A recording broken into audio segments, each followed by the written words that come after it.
പാൽക്കടലിൽ ഭഗവാൻ വിഷ്ണു ഉണർന്നിരുന്ന് സഭ കൂടിയിരിക്കുമ്പോൾ ആ സമയത്തെ എന്താണോ അതിൻ്റെ ശക്തി, ആ ശക്തിയുള്ള രുദ്രാക്ഷമാണ് 19 മുഖ രുദ്രാക്ഷം. ഈ ശൈവവും വൈഷ്ണവും വേർതിരിക്കുന്ന എവിടെ വെച്ചിട്ടാണ്? അനാഹത ചക്രത്തിന് മുകളിലേക്കായ ശിവൻ, അനാഹതത്തിന് താഴേക്ക് പോകുമ്പോൾ വിഷ്ണു. രുദ്രാക്ഷം ധരിച്ചുകൊണ്ട് മരിക്കാനിട വന്നാൽ അയാൾക്ക് മോക്ഷം ഉറപ്പാണ്. ലോകത്തുണ്ടാകുന്ന രുദ്രാക്ഷ മരങ്ങളിൽ ഉണ്ടാകുന്ന കായ്ക്കുന്ന കായകളുടെ 99% 5 മുഖം ഉണ്ടാകുന്നതിന് വേണ്ടിയിട്ടാണ്. കാലാഗ്നി രുദ്ര സ്വരൂപത്തിലുള്ളതാണ് പഞ്ചമുഖ രുദ്രാക്ഷം. അതുകൊണ്ടത് പരബ്രഹ്മ സ്വരൂപം തന്നെയാണ്. അപ്പോൾ ഏകമുഖ രുദ്രാക്ഷം പരബ്രഹ്മ സ്വരൂപമാണെന്ന് പറഞ്ഞാണ് നമ്മളെ മോഹിപ്പിച്ചുകൊണ്ടിരിക്കുന്നത്. എന്തെങ്കിലും ആരോ കാശിക്ക് പോകുമ്പോൾ മാത്രം കേരളത്തിലെ ആളുകൾക്ക് കിട്ടിയിരുന്നതാണ് രുദ്രാക്ഷം. 7 കൊല്ലം ഒരാൾ ധരിച്ചിട്ടുള്ള ഒരു മാല അയാളുടെ ശരീരത്തിൻ്റെ ഘടക പദാർത്ഥമായിട്ട് മാറി. രുദ്രാക്ഷധാരി സ്വാഭാവികമായിട്ട് മരിച്ച അടുത്ത പുനർജന്മത്തിലേക്ക് പോയി. അടുത്ത ജന്മത്തിൽ വീണ്ടും ഇയാൾക്ക് ഇതിടാനുള്ള അവസരം ഉണ്ടായി. ആ ക്രിസ്റ്റല് പിങ്ക് കളറിലുള്ളത് വെളുത്ത നിറമായി മാറിപ്പോയിട്ടുണ്ട്. എല്ലാ പ്രദേശങ്ങളിലും ഉണ്ടാകുന്ന രുദ്രാക്ഷങ്ങൾക്ക് ഒരേ ഫ്രീക്വൻസിയിൽ തന്നെയാണ് ഇതെല്ലാം വർക്ക്. മനോഹരം എന്ന് പറയാൻ പറ്റുന്ന തരത്തിലുള്ള രുദ്രാക്ഷ കായകളാണ് നേപ്പാളിൻ്റെ വരിക. അതിന് ഓരോ നമുക്ക് ചെക്ക് ചെയ്ത് നോക്കുമ്പോൾ നമുക്ക് പ്രകടമായ വ്യത്യാസമുണ്ട്. എല്ലാം സെപ്പറേറ്റ് 12 മുഖവും നിന്ന് 12 വലിയ കുരുക്കളായിട്ട് വരണ്ടെങ്കിൽ അതിനെ നമ്മൾ പത്ര രുദ്രാക്ഷം എന്ന് പറയും. ഈ ക്രിസ്റ്റലുകൾ രുദ്രാക്ഷത്തിൻ്റെ കൂടെ കോമ്പിനേഷനായിട്ട് കൊടുക്കാറുണ്ട്. പിന്നെ ഉറപ്പായിട്ടും കൊടുക്കാം. ഏതൊക്കെ ക്രിസ്റ്റലുകൾക്കാണ്? എല്ലാ രത്നങ്ങൾക്കും ഒപ്പവും രത്നവും പെട്ടില്ലേ, എല്ലാ രത്നങ്ങൾക്കൊപ്പവും അതിന് ചേർന്ന് പോകുന്നതാണ് രുദ്രാക്ഷം. അപ്പോൾ രുദ്രാക്ഷ ശാസ്ത്രങ്ങളിൽ തന്നെ അതിനെക്കുറിച്ച് പറഞ്ഞിട്ടുണ്ട്. ഏത് തരത്തിലുള്ള രത്നങ്ങളോടൊപ്പം രുദ്രാക്ഷം ചേർത്ത് ധരിക്കാം. ശരി, അത് മിക്സ് ചെയ്യാം. അതുപോലെ തന്നെ ഈ രുദ്രാക്ഷ ധാരണം ചെയ്യുന്നവർ ഏതെങ്കിലും തരത്തിലുള്ള മന്ത്രോപാസന നിർബന്ധമാണോ? ശരിക്കും മന്ത്രോപാസന അതാത് രുദ്രാക്ഷങ്ങൾക്ക് ഓരോരോ മന്ത്രങ്ങളും നിശ്ചയിച്ച് വെച്ചിട്ടുണ്ട് ഓൾറെഡി. ആ മന്ത്രവും കൂടി ജപിച്ചു കഴിഞ്ഞാൽ അതിൻ്റെ ശക്തി വർദ്ധിപ്പിക്കാൻ പറ്റുന്നുള്ളത് തന്നെയാണ്. പക്ഷെ നമ്മളിതുവരെ ആരോടും പുതുതായിട്ട് അവർക്ക് ഇല്ലാത്ത സ്വഭാവം ഉണ്ടാക്കി കൊടുക്കാൻ നോക്കിയിട്ടില്ല. അവർ ഇത് ധരിക്കുമ്പോൾ ഇന്ന മന്ത്രം നിർബന്ധമായിട്ട് ധരിക്കണം എന്ന് പറഞ്ഞു കഴിഞ്ഞാൽ രുദ്രാക്ഷം ധരിക്കാതിരിക്കാനുള്ള ഒരു കാരണം അവിടെ സംഭവിക്കും.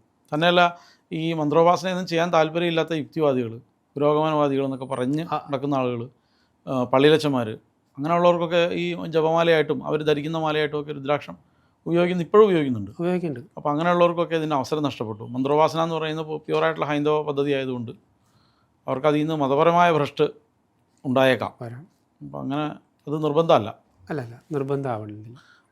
അങ്ങനെ മന്ത്രത്തോട് കൂടാതെ ഉപയോഗിക്കുകയും മന്ത്രത്തോട് ഉപയോഗിക്കുകയും ചെയ്യുന്നവർ തമ്മിൽ ഫലത്തിൽ വ്യത്യാസം ഉണ്ടാവും. ഉറപ്പാണ്. അത് അവരവരുടെ ഒരു സാധനയാണ് ആൾ അതിൻ്റെ കൂട്ടത്തിൽ ഇതും കൂടി കൂട്ടിച്ചേർത്ത് ധാരാളമായിട്ട് ശക്തി വർദ്ധിപ്പിച്ച് പോകുന്നത് ഉറപ്പായിട്ടും വേറൊരു ലെവൽ തന്നെയാണ്. പക്ഷേ ഇവിടെ നമുക്ക് ഇപ്പോൾ വെടി വെക്കും പിന്നെ എന്ന് പറയാൻ കൂടി വേണ്ട എന്നുള്ളതാണ് നമ്മൾ പറഞ്ഞു വിടുന്നത്. നിങ്ങൾ ധരിച്ചാൽ മാത്രം മതി. ധരിക്കണമെന്ന് ആ ശക്തി അവിടെ തന്നെ ഉണ്ട്. ആ ശക്തി ഉരുക്കഴിഞ്ഞിങ്ങനെ വന്നുകൊണ്ടിരിക്കുന്നുണ്ട്. അതേസമയം നിങ്ങൾ ഇനിയും ബോധപൂർവം അതിൻ്റെ മന്ത്രത്തിനെ വീണ്ടും ഉരുക്കഴിച്ചുകൊണ്ടിരുന്നു കഴിഞ്ഞാൽ ആ ശക്തി വർദ്ധിക്കും എന്നൊന്നുണ്ട്. പക്ഷേ അത്ര എഫേർട്ട് ഇടണമെന്നില്ല.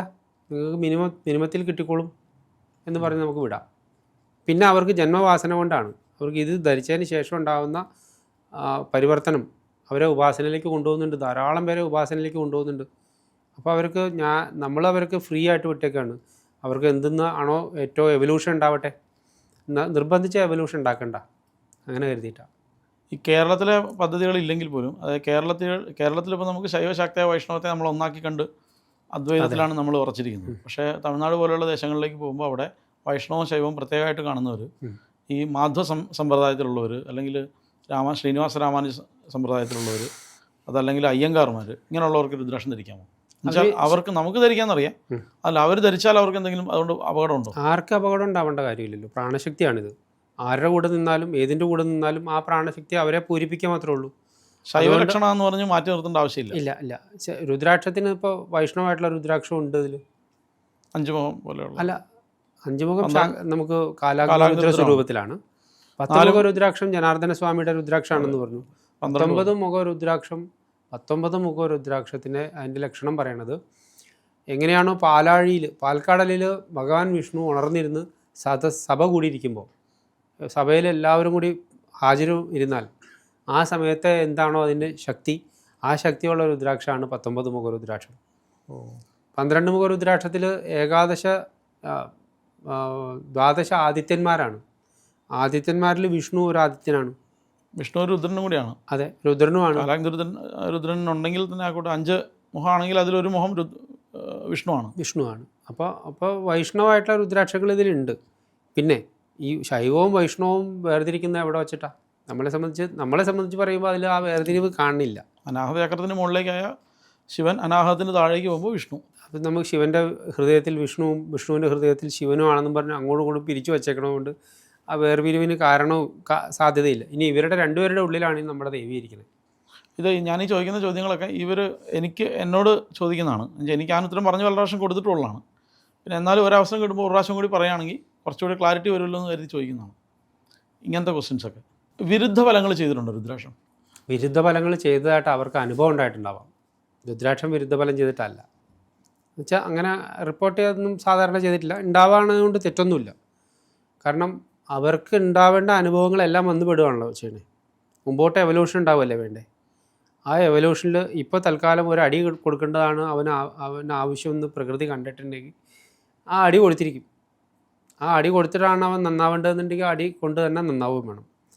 അത് നമ്മൾ ഇതിൻ്റെ ഒരു ഫലമായിട്ട് നേരിട്ട് എടുക്കാൻ നോക്കിയാൽ ഒരു പക്ഷേ ഇങ്ങനൊരു സാധ്യത അവിടെ നിൽക്കുന്നുണ്ട്. ആത്യന്തികമായിട്ട് ഇത് സുഖം കൊടുക്കാൻ വേണ്ടിയിട്ട് മാത്രമുള്ളതാണ്. മോക്ഷദായകമായിട്ടുള്ള സാധനമാണ് രുദ്രാക്ഷ. അതുകൊണ്ട് സുഖമേ തരും.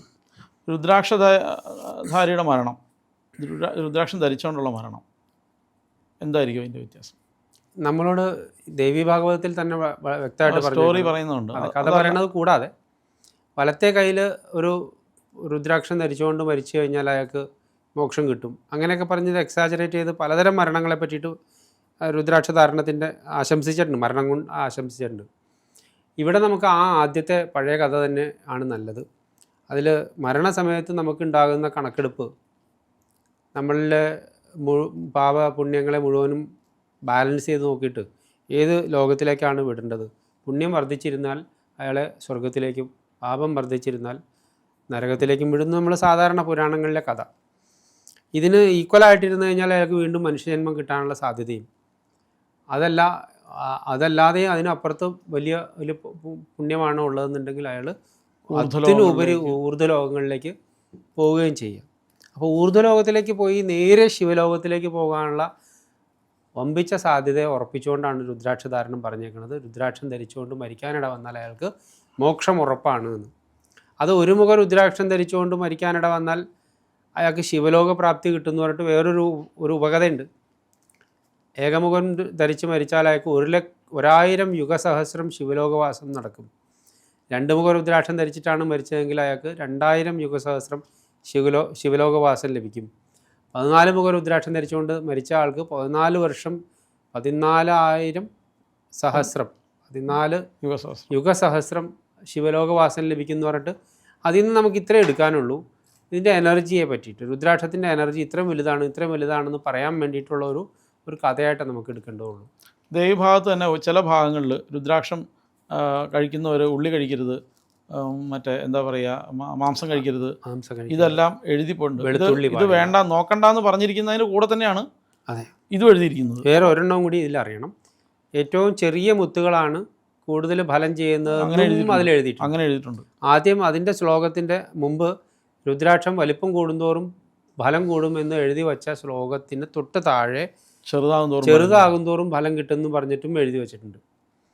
ഇതിനെ നമ്മൾ ആചാര്യന്മാരായിട്ടുള്ള പലരും ഗവേഷണം ചെയ്യുന്ന ആളുകളൊക്കെ നമ്മുടെ ഈ പുരാണങ്ങളെയും ശാസ്ത്രങ്ങളെയൊക്കെ വച്ചിട്ട് അതിൽ പ്രക്ഷിപ്തം എന്ന് പറയുന്നൊരു ഭാഗം ഉണ്ടെന്ന് പറഞ്ഞു വെച്ചിട്ടുണ്ട്.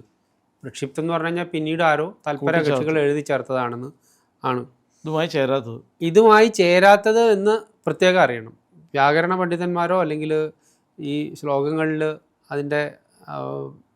അതിനെക്കുറിച്ച് നല്ല ധാരണയുള്ള ആളുകൾ നോക്കുമ്പോൾ അവർക്ക് മനസ്സിലാവുകയാണ് ആകെയുള്ള ഒരു സ്ട്രക്ചറിൽ നിന്ന് വ്യത്യാസപ്പെട്ടാണ് ഈ വരികൾ ചേർത്ത് വച്ചേക്കണമെന്ന് മനസ്സിലാക്കുന്നതിനൊക്കെ പ്രക്ഷിപ്തമാണെന്ന് പറഞ്ഞ് കട്ട് ചെയ്ത് മാറ്റുന്നുണ്ട്.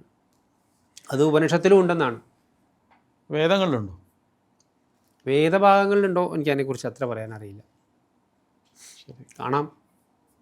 ഉറപ്പായിട്ടും എല്ലാം എഴുതി ചേർക്കാൻ കഴിവുള്ള ആളുകളാണ് നമ്മുടെ ആളുകൾ. സംസ്കൃതത്തിൽ ആർക്കാണോ അത്യാവശ്യം വ്യുത്പത്തി ഉള്ളത് അവർക്ക് ഇതിലേക്ക് വേണമെങ്കിലും കടന്നു കയറാനാവും. എനിക്ക് ആഗ്രഹം 12 മുഖ രുദ്രാക്ഷം ധരിക്കാനാണ്. എൻ്റെ കയ്യിൽ അതിനുള്ള പണമില്ല. അപ്പം ഞാൻ എന്ത് ചെയ്യും? ഇവിടെ നമുക്ക് പണം വേറെ ഏതെങ്കിലും നമുക്ക് അവൈലബിൾ ആയിട്ടുള്ള വില കുറഞ്ഞ രുദ്രാക്ഷം വെച്ചിട്ട് ചെയ്യൂ എന്ന് പറഞ്ഞിട്ടൊരു സമാധാനം പറഞ്ഞേക്കുന്നതാണ് നമുക്ക് എല്ലാവർക്കും അറിയാവുന്ന പഞ്ചമുഖ രുദ്രാക്ഷം. ലോകത്തുണ്ടാകുന്ന രുദ്രാക്ഷ മരങ്ങളിൽ കായ്ക്കുന്ന കായകളുടെ 99% 5 മുഖം ഉണ്ടാകുന്നതിന് വേണ്ടിയിട്ടാണ് കോമൺ ആയിട്ട് ഉണ്ടാവുന്നത്. അപ്പോൾ ആ 5 മുഖം കൂടുതലെണ്ണം ധരിച്ചുകൊണ്ട് 12 മുഖത്തിൻ്റെ പകരമായെന്ന് ഞാൻ സങ്കല്പിച്ച് ധരിക്കട്ടെ. നിവൃത്തിയില്ലാത്ത ആൾക്കാർക്ക് അങ്ങനെ ചെയ്യാം. കാലാഗ്നി രുദ്ര സ്വരൂപത്തിലുള്ളതാണ് പഞ്ചമുഖ രുദ്രാക്ഷം. അതുകൊണ്ടത് പരബ്രഹ്മ സ്വരൂപം തന്നെയാണ്. 5ഉം അല്ലെങ്കിൽ നമുക്കറിയാവുന്ന സൃഷ്ടി, സ്ഥിതി, സംഹാരം, അതിനുശേഷം വരുന്ന തിരോധാനവും ലയവും ഉൾപ്പെടെ ഈ പഞ്ചകൃത്യങ്ങളും ചേർത്ത് വെച്ചാൽ അത് പരബ്രഹ്മമായി. അപ്പോൾ ഏകമുഖ രുദ്രാക്ഷം പരബ്രഹ്മ സ്വരൂപമാണെന്ന് പറഞ്ഞാണ് നമ്മളെ മോഹിപ്പിച്ചുകൊണ്ടിരിക്കുന്നത്. അതേ പരബ്രഹ്മ സ്വരൂപത്തിലാണെന്ന് എടുത്തു പറയാതെ പരബ്രഹ്മ സ്വരൂപത്തിലുള്ളതാണ് പഞ്ചമുഖം. അതുകൊണ്ടാണ് പഞ്ചമുഖത്തിന് ഇത്ര വലിയ ആശംസ.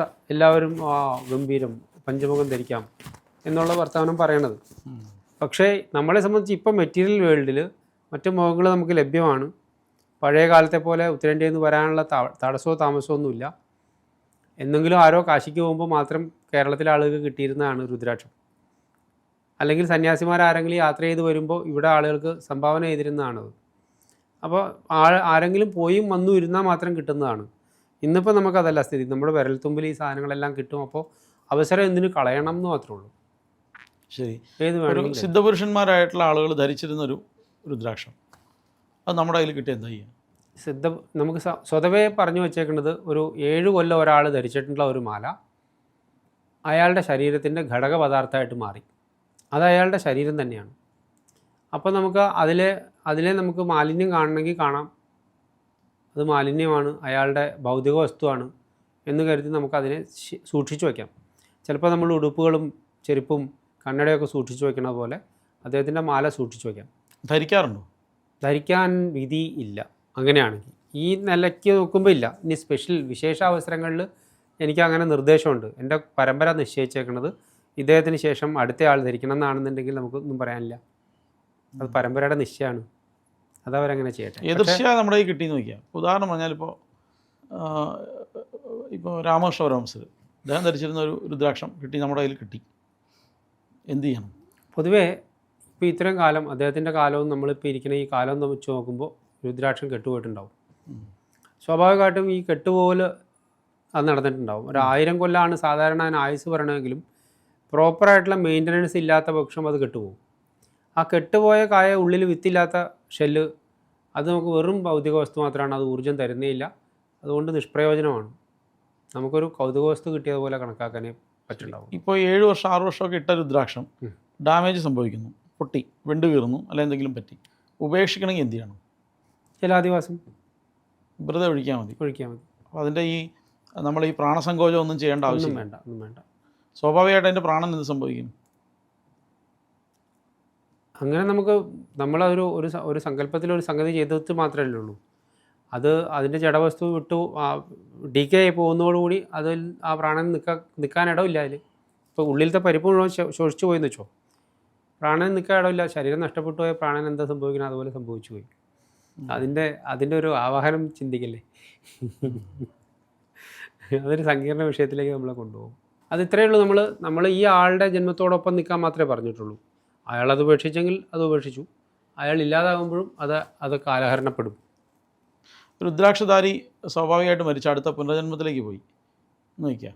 അടുത്ത ജന്മത്തിൽ വീണ്ടും ഇയാൾക്ക് ഇതിടാനുള്ള അവസരം ഉണ്ടായി വരുമോ? ഉറപ്പായിട്ടുണ്ടാവണം. നമ്മൾ പറഞ്ഞ ഇതിപ്പോൾ നമുക്ക് തെളിവെന്നുള്ള കാര്യമല്ല. എന്നാലും അനേകം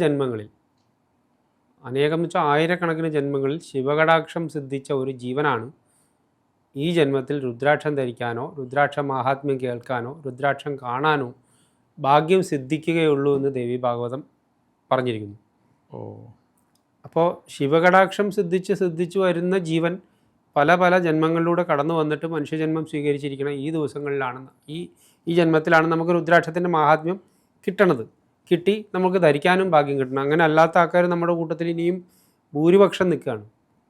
അവർക്ക് രുദ്രാക്ഷം എന്ന് കേട്ടിട്ട് പോലുമില്ല, നമ്മുടെ ഈ വീഡിയോ കാണുന്ന പോലുമില്ല, ഇതിനു മുമ്പുള്ള നമ്മുടെ വീഡിയോകളൊന്നും കാണുന്നില്ല. അവർ രുദ്രാക്ഷം ധരിച്ച ആൾക്കാരെ കണ്ടാൽ അവരുടെ കണ്ണിൽ പിടിക്കുന്നുമില്ല അയാൾ രുദ്രാക്ഷം ധരിച്ചിട്ടുണ്ടെന്ന്. തിരസ്കരിക്കപ്പെടുകയാണ്, അവർ ഇഗ്നോർ ആവുകയാണ്. അതാണ് അതിൻ്റെ ഫലം. ആ ആൾക്ക് ഈ ജന്മത്തിൽ ചിലപ്പോൾ സാധിച്ചെന്ന് വരില്ല. ഇനിയും ഒരു ജന്മം ഉണ്ടെങ്കിലായിരിക്കാം ഒരു പക്ഷേ രുദ്രാക്ഷം കേൾക്കാൻ ഇടവരികയും രുദ്രാക്ഷം ധരിക്കാൻ ഇടവരികയും ചെയ്യുണ്ടാവുക.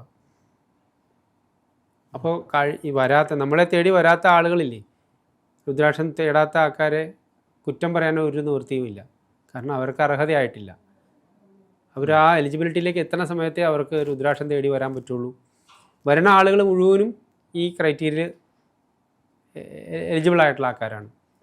നമ്മൾ പറയുന്ന രീതിയിൽ ഈ കൃത്യമായിട്ടുള്ള പീരിയോഡിക്കലായിട്ടുള്ള ക്ലൻസിങ് ഒക്കെ ചെയ്യുകയും ശുദ്ധി, രുദ്രാക്ഷത്തിൻ്റെ ശുദ്ധിയൊക്കെ നോക്കുകയും നാൽപ്പാമര കഷായത്തിലിടുകയും അതിനെ എണ്ണയിലിട്ട് വീണ്ടും റീ എനർജൈസ് ചെയ്യുകയും ചെയ്യും. പക്ഷെ വളരെ പെട്ടെന്ന് തന്നെ അതിൽ നിന്ന് ഈ എണ്ണമയം പോവുകയും രുദ്രാക്ഷം വളരെ ഡ്രൈ ആവുകയും ഉപയോഗശൂന്യമായതായിട്ട് ഫീൽ ചെയ്യുകയും നമ്മൾ ധരിക്കുന്ന ആൾക്ക് വല്ലാത്ത ഭാരം കഴുത്തിന് അനുഭവപ്പെടുകയൊക്കെ ചെയ്യുന്നത് അതെന്തുകൊണ്ടായിരിക്കും? ഒരുപാട് പേര് പറഞ്ഞിട്ട് ചോദിച്ച കാര്യം. ഉറപ്പായിട്ടും അത് ഗവേഷണത്തിന് വിഷയം തന്നെയാണ്. പക്ഷേ അത് ജ്യോതിഷത്തിൻ്റെയൊക്കെ സഹായം വേണ്ടി വരും ചിലപ്പോൾ. കാരണം എൻ്റെ സിദ്ധമാലയിൽ നിന്ന് പോലും ചിലപ്പോൾ 7 മുഖത്തിന് ഒരു ദിവസം മങ്ങൽ കാണുകയാണ് എങ്കിൽ വേറൊരു ദിവസം 7 മുഖമല്ല, അടുത്ത ദിവസം നോക്കുമ്പോൾ 7 മുഖത്തിനല്ല മങ്ങൽ, 12 മുഖത്തിന് മങ്ങൽ. ഒരേപോലെ എണ്ണയിലിട്ടെടുക്കുന്ന ഒരു മാല അതിലത്തെ ഏതെങ്കിലുമൊക്കെ മുഖങ്ങൾക്ക് മാറി മാറി മങ്ങൽ വരുന്നതിനെ നമുക്ക് വട്ടാന്ന് പറയാനേ കേട്ടിരിക്കുന്ന ആൾക്കാർക്ക് പറ്റുള്ളൂ. എല്ലാത്തിനും വരാണോ ഒരുപോലെ വരണം? നമ്മൾ ഈ നിയമങ്ങളൊക്കെ തെറ്റിച്ചുകൊണ്ടാണ് നമ്മുടെ അനുഭവം വരുന്നത്. അപ്പോൾ ആ കണ്ട കായകൾക്ക് അപ്പോൾ എണ്ണ പുരട്ടി കൊടുക്കുക എന്ന് മാത്രമേ നമ്മൾക്ക് കരണീയമായിട്ടുള്ളൂ. അതിൻ്റെ തിയറി അന്വേഷിച്ച് പോയി കഴിഞ്ഞാൽ മനസ്സിലാവുക ആ സമയത്ത് നമുക്ക് ശനിയുമായി ബന്ധപ്പെട്ട് എന്തെങ്കിലും കുഴപ്പമുണ്ടാവുകയും ശനി നമ്മളോട് കൂടുതൽ ഈ രുദ്രാക്ഷം നമ്മളോട് കൂടുതൽ എന്തോ പ്രവർത്തിക്കുന്ന കാരണം കൊണ്ട് അതിന് വയ്യാണ്ടായി പോയിട്ട് അത് എനർജി തേടുന്നു, വീണ്ടും പുറത്തുനിന്ന് എനർജി തേടുന്നു, അതിനെ കുളിപ്പിച്ച് കൊടുക്കൂ, അതിനെ എണ്ണ ഇട്ട് കൊടുക്കൂ എന്നത് പറയണമായിട്ട് നമുക്ക് മനസ്സിലാവും. ഇട്ട 3-ാമത്തെ ദിവസം എത്രയോ പഴകിയ കായ പോലെ ആയിപ്പോയവരെ ഞാൻ കണ്ടിട്ടുണ്ട്. പഴകിയ കായ പോലെ അത് വല്ലാതെ ഡ്രൈ ആയി ഇരിക്കുന്ന അനുഭവം ഉണ്ടായിട്ടുണ്ട്. 3 ദിവസം കൊണ്ട് അത് ബാലൻസായി. എന്തിനാ അവിടേക്ക് പോണേ? ഞാൻ ക്രിസ്റ്റൽ കൊടുത്തിട്ട് റോസ് കോഡ്സിൻ്റെ ക്രിസ്റ്റൽ കൊടുത്തിട്ട് ആ ക്രിസ്റ്റൽ പിങ്ക് കളറിലുള്ളത് വെളുത്ത നിറമായി മാറിപ്പോയിട്ടുണ്ട്. അതിന് തിയറി പറയാൻ പറ്റുക അതിൻ്റെ പിങ്ക് കളർ മുഴുവൻ അയാളുടെ ശരീരം വലിച്ചെടുത്തു എന്നേ പറയാൻ പറ്റുള്ളൂ. ഞാൻ ചോദിക്കുന്നത് ചേട്ടാ, ഈ രുദ്രാക്ഷം എന്ന് പറയുന്നത് നമ്മൾ ദേഹത്താണ് ധരിക്കുന്നത്. അപ്പോൾ ശരീരവുമായി ബന്ധപ്പെട്ടിട്ടാണ് ഇത് പ്രവർത്തിക്കുന്നത്. ഈവൻ നമ്മുടെ സൂക്ഷ്മ ശരീരമായിട്ടാണെങ്കിലും ഭൗതികമായിട്ടാണെങ്കിലും. അപ്പോൾ എല്ലാ സമയത്തും നമ്മുടെ ദേഹത്തെപ്പറ്റി ഉള്ള ബോധത്തെ ഇതുണ്ടാക്കിക്കൊണ്ടിരിക്കുന്നുണ്ട്. അത്തരത്തിൽ ഇത് വിദ്യയാണോ അവിദ്യയാണോ? ഇത് സാമാന്യ ഈ അവിദ്യയിൽ നിൽക്കുന്ന സാധാരണ മനുഷ്യർക്ക് വേണ്ടിയിട്ടല്ലേ ഇത് നമ്മൾ കൊടുക്കുന്നത്. അവരെ സംബന്ധിച്ച് അങ്ങനെ. ഇനി അതല്ല മഹൽ പുരുഷന്മാരാരെങ്കിലും ഇത് ധരിച്ചിട്ടുണ്ടെങ്കിൽ അവരും ശരീരത്തിൽ തന്നെ ധരിച്ചാലേ പറ്റുള്ളൂ. ശരീരത്തിൽ തന്നെ ധരിച്ചാണ് നടക്കുന്നതും. ഇത് വിട്ടു പോകണ വരെ നമുക്ക് ഈ ശരീരം എന്തായാലും വേണമല്ലോ. ശരീരം ആദ്യം ഖലു ധർമ്മ സാധനം എന്നാണല്ലോ പറഞ്ഞു വെച്ചേക്കണേ. ശരീരബോധം വേണം. ശരീരം ഉണ്ടെങ്കിലാണ് ചമരം പിടിച്ചിരിക്കാൻ പറ്റുള്ളൂ, ജപം ചെയ്യാൻ പറ്റുള്ളൂ, പൂജ ചെയ്യാൻ പറ്റുള്ളൂ. അതുകൊണ്ട് ശരീരത്തിന് പോഷണം കൊടുത്ത് കൊണ്ട് നടക്കുന്നിടത്തോളം കാലവും രുദ്രാക്ഷവും ധരിച്ചിരിക്കണം. ശരീരബോധത്തെക്കുറിച്ച് ടെൻഷൻ അടിക്കാതിരിക്കണം. ഇതിൻ്റെ ഈ രുദ്രാക്ഷങ്ങളുടെ മുഖങ്ങളുടെ എണ്ണം പറഞ്ഞല്ലോ.